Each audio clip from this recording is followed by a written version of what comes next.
Ang galing ko talaga! Sigurado, matutuwa ang mama.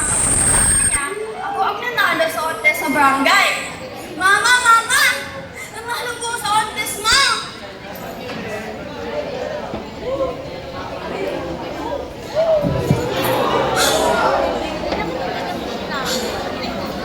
Bakit, ma?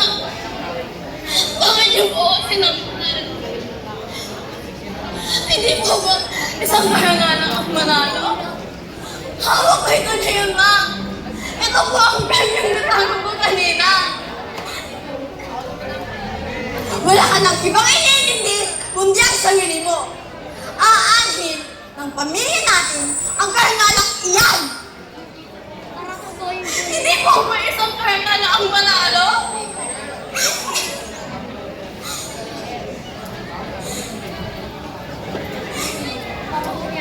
Hawak ko ito ngayon, ma! Hawak ko ito ngayon, ma! Aanhin ko ang panalo iyan kung hindi ka mag-aaral. Maghihintay ka na lang ng bang dumating ang presyo ng mga liga na yan para lang makilala ka. Hindi ka ba makapagtapos sa iyong pag-aaral? Nakita mo ba si Maya Clara? Ayun! Tapos na siya. Sana siya ang doktor ngayon.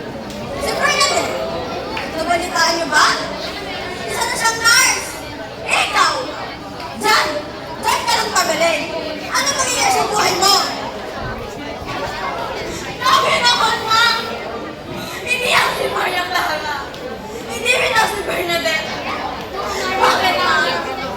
Kapag pumasok na ako, makukuha ko ba ang mataas na grado na gusto niyo? Eh, hindi na ako marunong sumulat ng sanay sa tula. Hindi ko kayo maintindihan yung undergraduate geometry. Hindi ko kayo matandaan yung mga planetang galaxy. Hindi ko kayo maintindihan kung inaagaw ng China o mayroong Lipid Sea. At higit sa lahat, ma, hindi ako maiintindi ng Ingles. Ewan ko ba kailangan mag-Ingles? Eh, andito naman tayo sa Pilipinas. Hindi ako makapagsalita ng Ingles, ma. Paano papasa? Paano papasa? Sinusubukan mo naman.